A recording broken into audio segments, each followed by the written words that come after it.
bien là. Hein. Bien arrivé. Hola, buenos días. Buenos días, Francisco. ¿Qué tal? Juan Baptista. Francisco Bienvenido. también. François, hola. Nicolás, ¿te acuerdas de él? ¿Qué tal? ¿Qué pasa? Bien, ¿y tú? Doña Lucía Bosé y Pro. ¿Y Lucy? ¿Dónde va a dar besos? ¿Por aquí o por aquí? Ça va?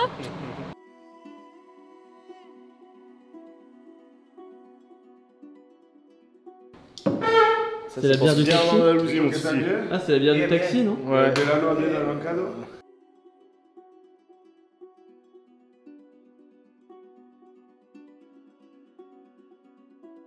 Eso de res carnicería.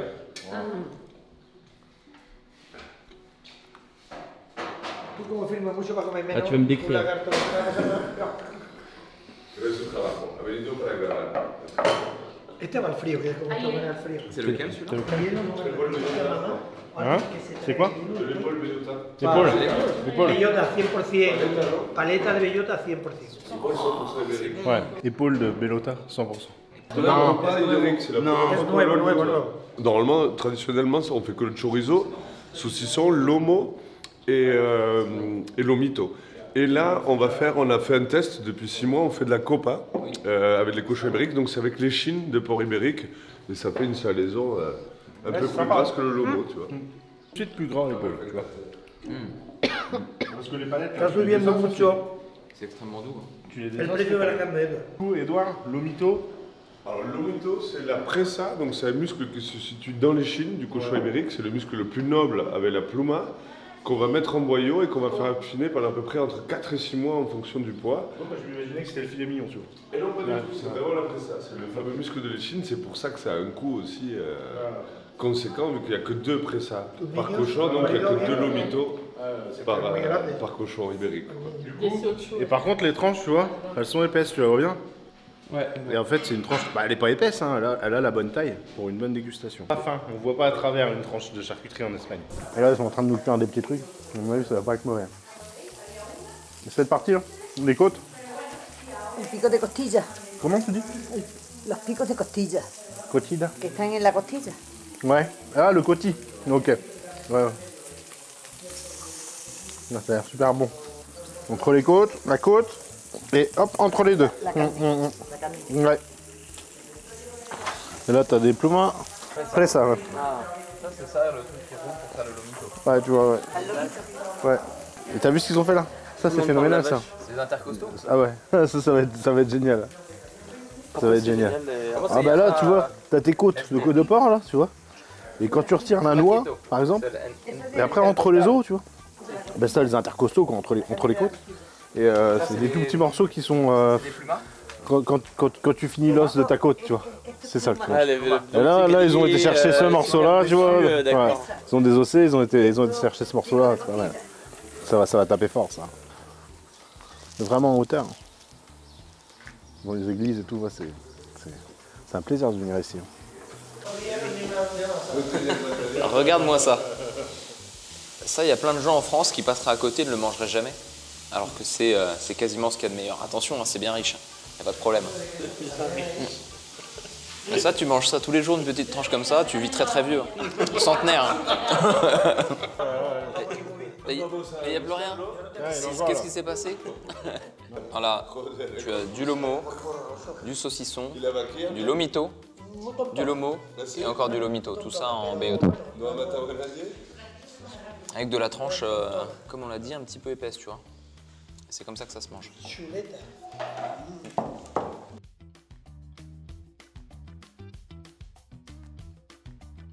Donc tu vois, ça c'est en fait c'est un truc qu'ils vendent pas.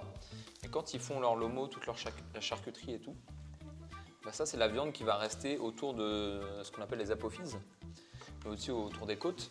Et en fait là tu vois, donc il n'y a pas beaucoup de viande, il y a des os, mais c'est super bon. C'est super bon parce que c'est près de l'os. T'as un côté filet mignon, un côté filet. Ouais. Côté lomito, côté lomo. Et ça, Donc, bah, sur les mignons, t'as beaucoup de goût là-dedans, quoi. T'as beaucoup de goût, mais ça, c'est pas des trucs qu'ils vendent, c'est des trucs, bah voilà, tu vois, qu'ils vont manger localement et qui vont servir aux copains et tout. C'est super bon. Voilà, c'est ce qu'on disait que C'est ma mère, parfait. on n'a jamais vu un légume ici. Jamais. Aller voir le séchoir et la fabrique hein, de jambon et les saucissons, chorizo, etc. Exactement. Et donc oui, le séchoir, donc tout le patané On gras. va Et voir tout, les séchoirs, effectivement, Ouais. la partie élaboration, comment on élabore ces fameuses charcuteries. Après, on va faire une dégustation de toutes les viandes aussi, la pluma, la presa, le ça, c'est bien, solomillo, churrasquito. Et par la suite, on ira voir les zones d'élevage des cochons ibériques dans la fameuse DSA. La DSA, donc, c'est tout cet environnement, c'est des champs de chêne liège et chêne vert, ce qui produit les fameuses bellotas, les glands dont se nourrissent les cochons ibériques. Ahí en el baño hay papelera, ¿no? ¿Cómo? Ahí hay un baño, si estoy para la papelera, si quieres tirar todo.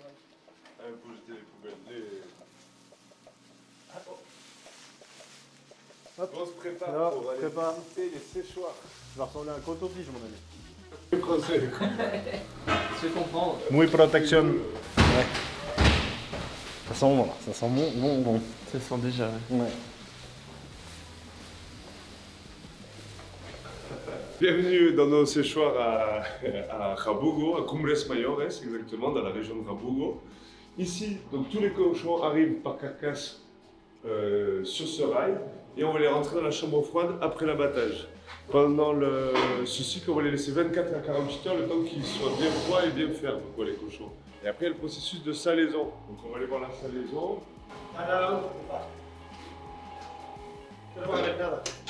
Une fois du coup que les viandes sont refroidies, les jambons sont refroidis, ils vont passer dans la chambre de salaison.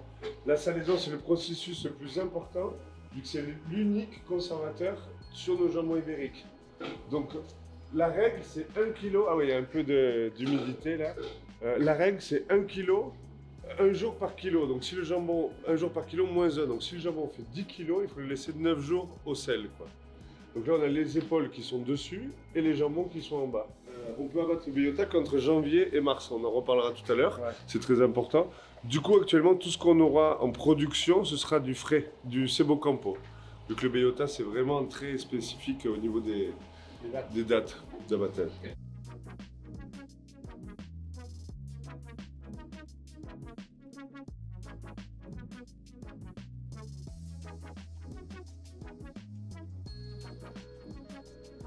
On est entre 0 et 5 degrés. Et comme j'expliquais, du coup, il faut sel marin et il faut 1 jour par kilo. Moins 1. Et tu y retournes aussi. Et on les retourne. Ouais, tous les jours. Bah attends, c'est pas le plus lourd. Une fois la phase de salaison terminée, on va passer, on va les laver. On va laver les jambons à l'eau tiède pour enlever tout le surplus de sel. Et on va commencer la première partie d'affinage. La première partie d'affinage, ça consiste à passer 3 mois dans des frigos où petit à petit, tous les jours, on va augmenter la température et on va baisser l'hygrométrie. On va démarrer avec une température de 4-5 degrés, une hygrométrie aux alentours des 95%. Et tous les jours, on va baisser un petit peu l'hygrométrie et on va augmenter un petit peu la température jusqu'à arriver à une température de 17 degrés environ pour pouvoir sortir les jambons dans le séchoir naturel.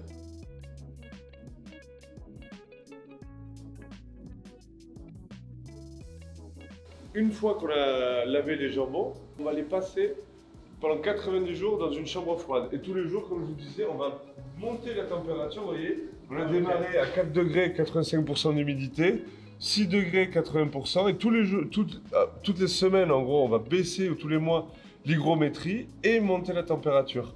De manière à pouvoir sortir les jambons pour l'été, qu'ils soient prêts pour passer au séchoir naturel. Ah ouais. ¿Cuántos jamones hay aquí, Francisco? 2000, sobre 2000. Là, il y a à peu près 2000 pattes entre les épaules et les jambons.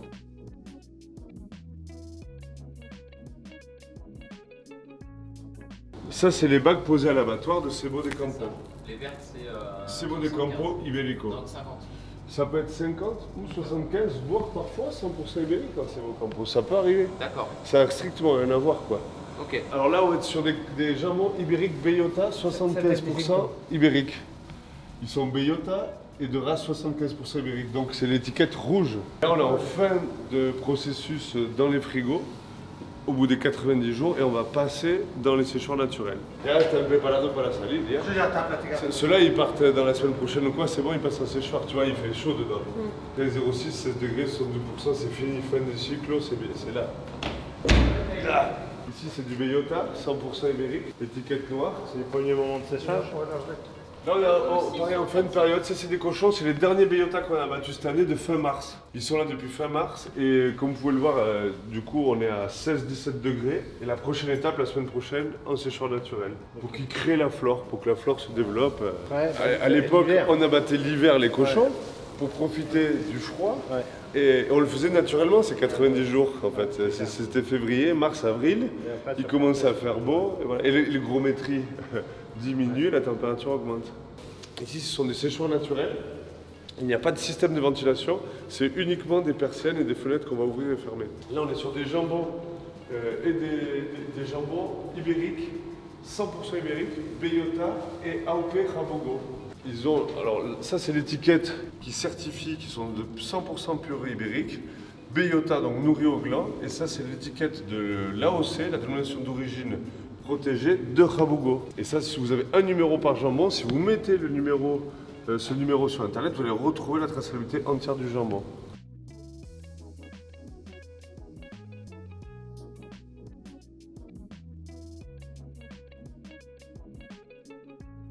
« 16, 18 degrés jusqu'à 30-35 degrés l'été. Et à partir de ce moment-là, on va les descendre dans les bodegas où la température va être plus constante. Ils vont finir la finale en bas dans les séchoirs. C'est la dernière étape.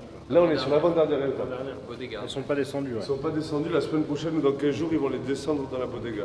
Et l'ibérique, on le reconnaît, à la température du corps, ils font le gras. Et la qualité du gras, on le voit parce que c'est tendre. Si c'était pas aussi tendre, ça veut dire que c'était pas, il n'avait pas mangé beaucoup de glands. Pour que ce soit tendre comme ça, il faut qu'il ait mangé beaucoup de glands, les fameuses Bellota. Et vous voyez, ça fond sur les mains.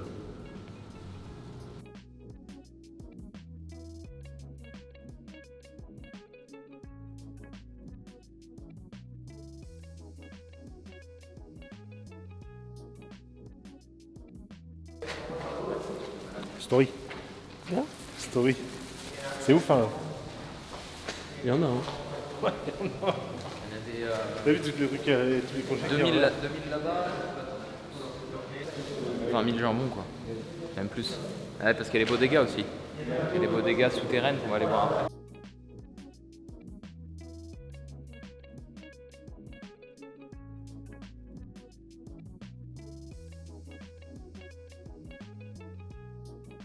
Et là, on va aller dans la fameuse bodega. Très important, c'est la finition des jambons. Ils vont passer les 6 derniers mois à la dernière année de leur vie ici, à 4 mètres sous terre, avec une température beaucoup plus stable et une hygrométrie aussi beaucoup plus stable.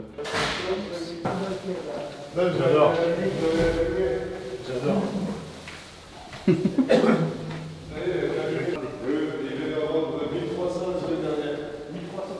Là, tu vois, le seul système d'aération, bah, il va te l'expliquer, hein, c'est les petites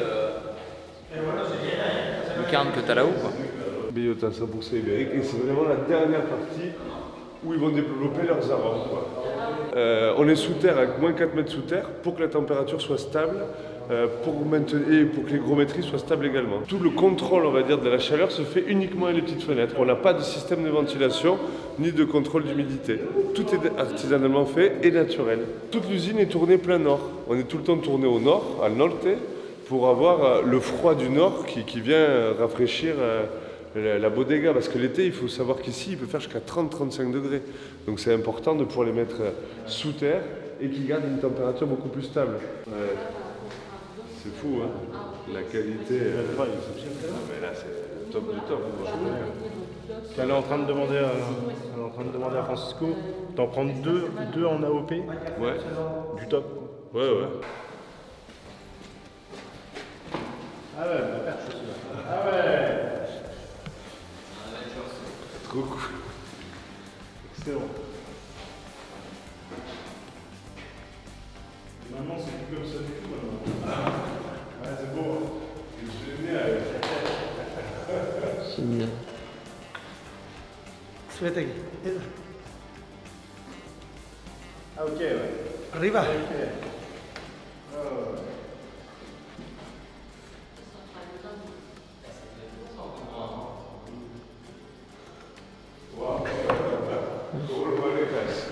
Maintenant, dans les saloirs comme ça, c'est beaucoup des racks, des palettes. Je vois, ils arrivent, ils changent les palettes de place, etc. Là, c'est jambon par jambon quand tu changes de salle et tout. Tout à la main et avec des cordes. Et c'est un des derniers à faire ça avec les cordes. Vraiment, parce que côté les autres, c'est pas artisanal, avec des cordes. exceptionnel. Ouais. Non, là, vraiment, t'as un truc taquet. C'est incroyable. Ouais, c'est vraiment cool.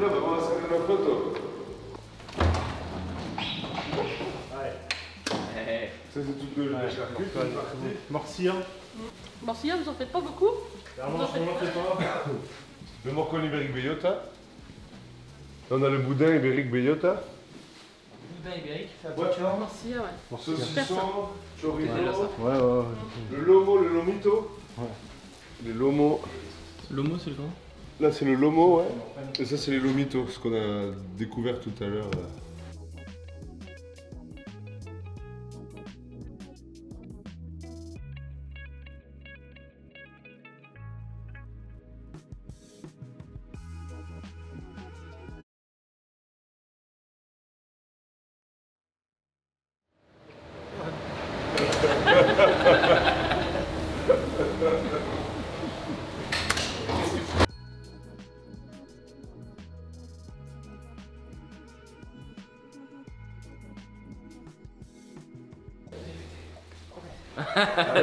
Allez, François. Ah, juste avec. Juste ça là. No, esa. Esto. Cógela, venga, esa. Coge esa. C'est une palette. Attends. Là, je vais prendre que celle-là. Regardez comment il a fait, il est passé au Al suelo va, al suelo va. No, À qui? Ouais, tu tournes un peu. tira. Arriba. Très bien. Sácala fuera. Allez, Ah, ahora. descends là. Déjale correr el brazo. Deja correr. Abre las manos, abre los brazos. Ouais, c'est pas évident. Hein. Bien joué. Et là, faut que tu la Et là, faut la remettre. Ahora al revés, arriba. Ah, ça va. Il faut savoir que c'est plein de. Ah, c'est tout gras. C'est tout grain le bâton. Bien. Dentro, bien. Ok. Ouais, c'était une petite, hein. C'est rien. Oui, on va se mettre photo. Bon, là, c'est bon, j'ai de la crème pour les mains pour à peu près 2 mois. Je suis Tu tranquille. l'as touché 30 secondes. Ouais. Le bâton était lubrifié, François? Ah ouais, ça glissait. C'est pour ça que c'était pas évident aussi. Ça glissait. Oh, je rigole. Plus je rigole, plus je suis heureux. Plus je mange et je rigole, plus je suis heureux.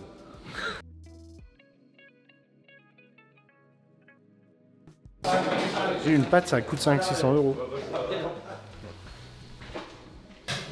Après, il y a beaucoup de travail. Hein. Oui.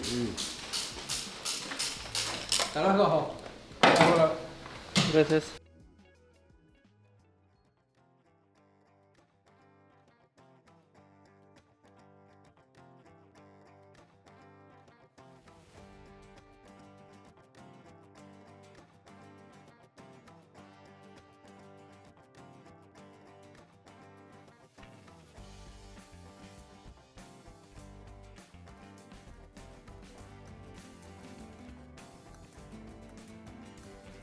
Est-ce que tu te souviens du saucisson Bellota que je t'ai fait goûter à la boutique l'autre jour? Ouais. Bah écoute, là on va aller voir les cochons duquel il est issu. Donc ils vivent en semi-liberté dans la DSA andalouse. Donc tout ce qui est chêne vert, chêne liège. Donc tu vas voir, c'est assez sec parce qu'on est en juin, mais ça va être magnifique.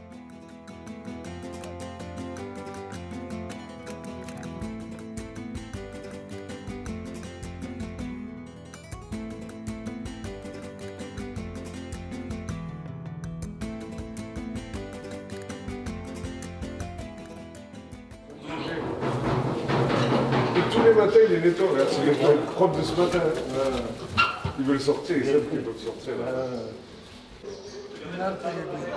Il est gentil. Ah,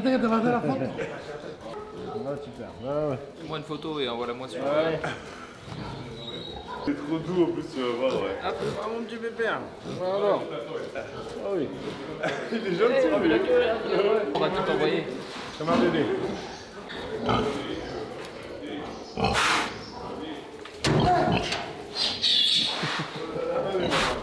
Et oui, on est en juin, c'est les glands de l'année dernière, ceux qui restent de l'année dernière. Sobrarían bellotas del año pasado que todavía había. No son buenas ya, ¿no? Esto está avellana, esto no es malo, ¿eh?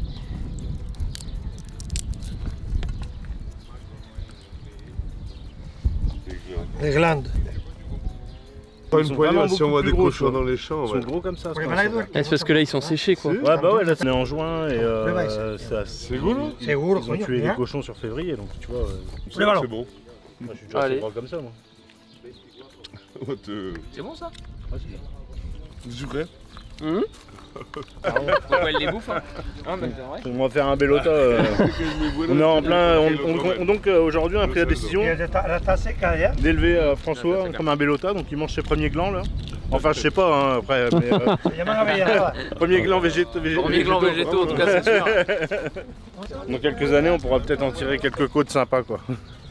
Les pata negra de François. Et en Allez, plus, pas de la bianco, un peu, hein. j'ai une belle, un beau jambon là, il y a de quoi faire. Volveré la montañera, con todo verde et bonito. Montanera. Gracias. Le montanéen, c'est le moment où les glands tombent, là où les cochons se en raffolent. Gracias. Claro, ¿eh? Bueno.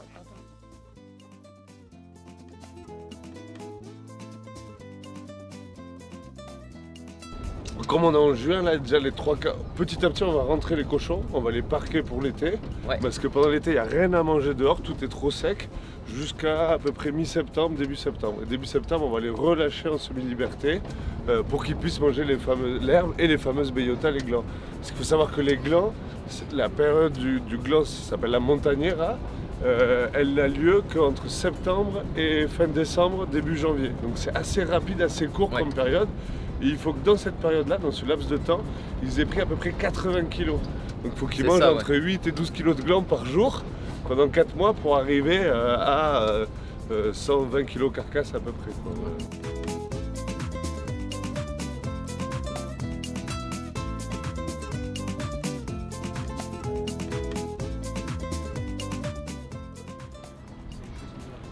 Regarde-moi ça. Ça, c'est les futurs bellotas de l'année prochaine, là. Regarde-moi ça, cette bande.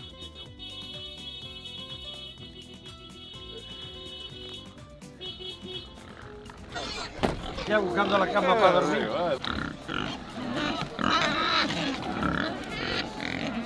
Là, on avait les cochons donc, ibériques, 100% ibériques, en pure race. Ce sont les futurs cochons bellota pour l'année prochaine. Donc à partir de septembre, ils vont se nourrir de glands. De septembre, on va dire, jusqu'à janvier, février. Et on va les abattre en février-mars pour faire les futurs cochons ibériques bellota, du coup. Et ils sont tous en semi-liberté, comme vous pouvez le voir. Ils ont des hectares entiers pour... Ouais, 500 hectares sur la ferme là, pour les cochons. Ouais, 500 hectares de chêne liège. 600 hectares, 6 millions de mètres carrés, il y a ici. On a des pattes fines. Ouais, t'as vu les. Ouais, les pattes sont fines. C'est vraiment fait pour ces cochons de montagne. Et on a des conditions d'élevage qui sont exceptionnelles. Ils ont une place folle. Parce que là, tu peux pas voir la fin du pré. Quoi. Tu peux pas la voir. T'as 1 hectare à peu près par cochon là, pour ici. Oh là, bonne 100% pure race ibérique et on le reconnaît à la patte, ils ont la patte très très fine, c'est très important. Et contrairement à un cochon normal, l'ibérique, il a le groin qui tombe, comme on peut le voir, un peu comme les sangliers, les cochons sauvages, et il a les oreilles qui tombent aussi sur les yeux.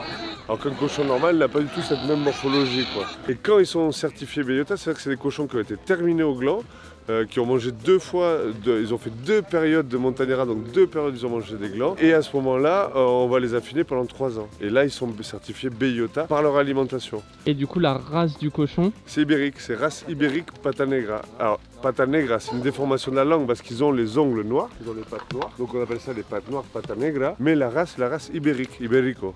Donc c'est pata negra, ibérique, bellota. Nourri au gland, bellota. Les futurs bellota, Nico. Ah ouais, top, ouais, excellent. Ouais.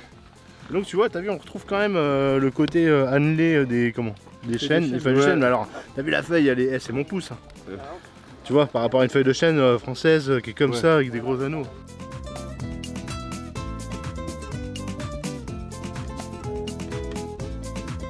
C'est Edouard, il y a 9 ans, ouais. 9 ans et demi, quoi.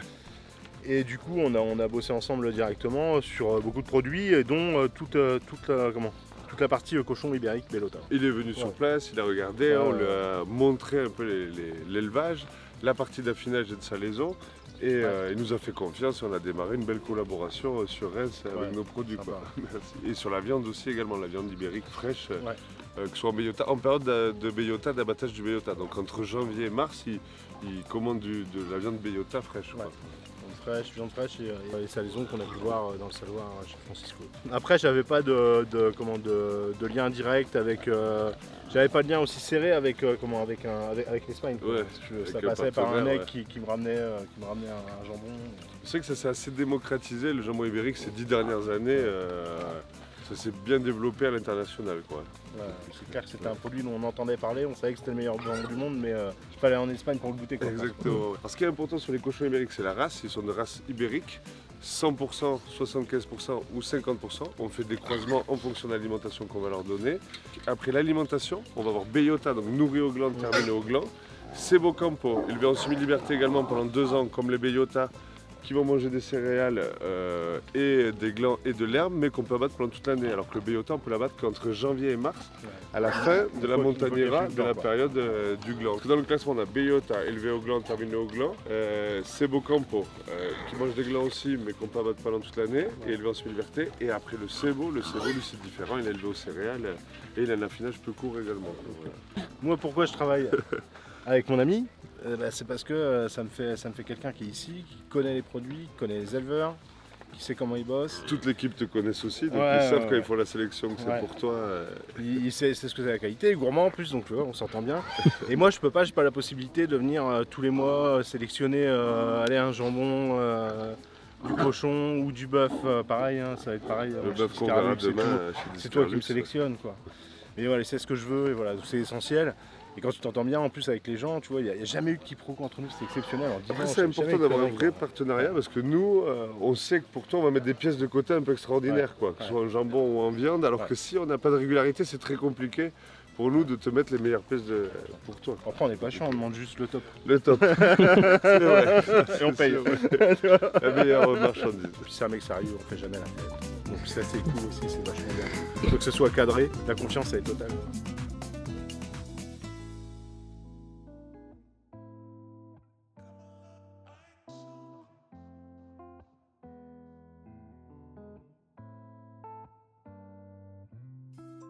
Sacrée journée, hyper riche en enseignements, en découvertes, en lieux magnifiques. Commencer la journée par un petit road trip de Séville jusqu'à Rabugo et un peu plus loin jusqu'à Cumbres Mayores, là où tu as les séchoirs de Francisco. Et puis après là, on finit la journée en apothéose parce que on allait dans ce qu'ils appellent une finca, donc une ferme, dans laquelle on a pu voir les fameux Pata Negra évoluer dans les forêts de chênes verts et chênes lièges, donc dans un cadre magnifique.